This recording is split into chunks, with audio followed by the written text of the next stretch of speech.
उत्तर प्रदेश की मिल्कीपुर विधानसभा में हुए उपचुनाव में भारतीय जनता पार्टी ने जीत हासिल कर ली है।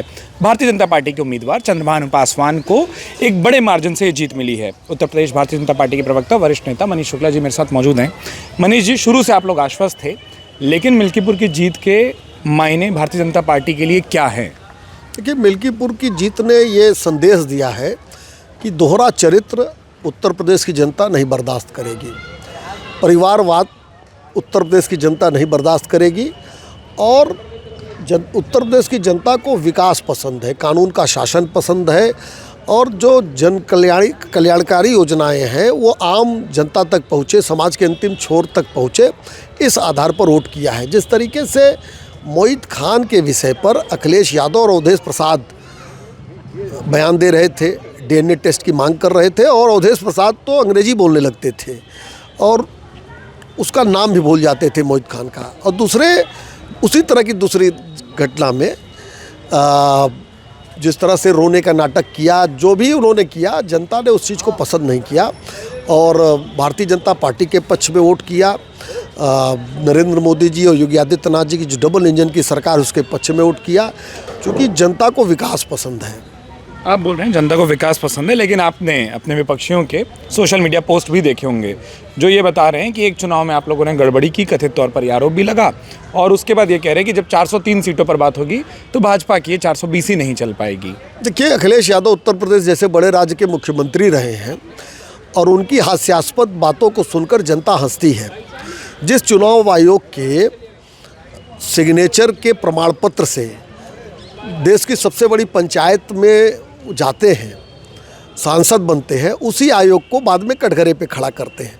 थोड़ा भी अगर नैतिकता बची हो तो आयोग ने जो उनको प्रमाण पत्र दिया था जीत का, उसको वापस कर दे, इस्तीफा दे दे, तब ये बात करें कि आयोग गड़बड़ है, निष्पक्ष नहीं है, तो उनकी बातों को लोग थोड़ा सुनेंगे भी। लेकिन आयोग के प्रमाण पत्र पे सांसद बनेंगे, अपने ही नहीं बनेंगे, परिवार के 6 लोग को बनाएंगे और 37 सांसद उत्तर प्रदेश में अभी 2024 के चुनाव में हुआ है। तो ये दोहरा चरित्र अखिलेश यादव जो दिखाते हैं, जनता ने इनको जज कर लिया है। 2027 में 2017 दोहराएगी जनता, साइकिल को पंचर करके सैफई भेजेगी जनता। एक आखिरी सवाल, जब फैज़ाबाद लोकसभा चुनाव जिसका आपने भी जिक्र किया, वो 37 में से एक, जब वो भाजपा हारी थी तो विपक्ष ने कहा था कि ये अयोध्या में और राम मंदिर के साथ जो धार्मिक ध्रुवीकरण की पॉलिटिक्स होती है उसकी हार है। अब मिल्कीपुर की जीत के बाद क्या वो एक तो परसेप्शन बराबर हुआ और दूसरा सूर्य प्रताप शाही समेत तमाम नेता हैं वो राम मंदिर दर्शन करने जाने लगे हैं? क्या ये माना जाए कि जो ये कहा जा रहा था कि नहीं अयोध्या का असली राजा कौन और तमाम जो नारे लगे थे, गढ़े गए थे, अब वापस जो एक नारा आप लोगों ने भी चुनाव प्रचार के दौरान कहा, राष्ट्रवाद बनाम परिवारवाद और उसके बाद राम भक्त बनाम उसके बाद जो वहाँ पर लोग हैं, क्या वापस राम का को केंद्र में रखते हुए जो कुछ बातें लोकसभा चुनाव के बाद कही गई उसका भी जवाब है? देखिए, भारतीय जनता पार्टी कभी भी राजनीति में प्रभु राम को नहीं लाती है। हमारे लिए प्रभु राम सदैव से आस्था का विषय थे। पालमपुर अधिवेशन के बाद जब भारतीय जनता पार्टी ने राम मंदिर आंदोलन को अपने एजेंडे में लिया, उस दिन से आज तक तमाम चुनाव में हम लोगों ने विजय दर्ज की, तमाम चुनाव में हमको हार भी मिली, लेकिन हमने उस मुद्दे को नहीं छोड़ा। दरअसल ये जो चुनावी हिंदू हैं, जो दूसरों को देखकर गंगा जी में डुबकी लगाते हैं, काली नेमी की तरह वेश धारण करके विचरण कर रहे हैं, जनता ने उनके असली चेहरे को पहचान लिया है, पहचानती भी है। हम मिल्कीपुर और फैज़ाबाद के लोकसभा के चुनाव में हम कभी भी धार्मिक दृष्टि से उसको नहीं देखते हैं।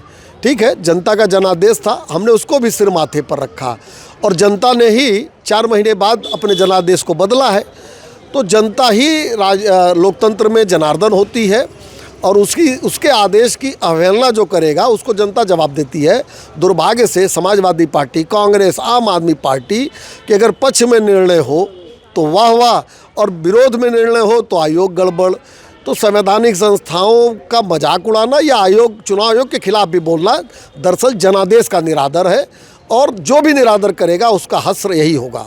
बहुत शुक्रिया। मनीष शुक्ला हमारे साथ मौजूद थे, जो साफ तौर पर बता रहे थे कि किस तरीके से भाजपा की मिल्कीपुर में जीत के मायने क्या हैं और साथ ही साथ जो विपक्ष ने तंज कसे हैं उसका भी बखूबी जवाब दिया है। लखनऊ से अमर उजाला के लिए उत्कर्ष चतुर्वेदी। अमर उजाला जीवांजलि के सारथी की मदद लें और महाकुंभ में स्नान जरूर करें।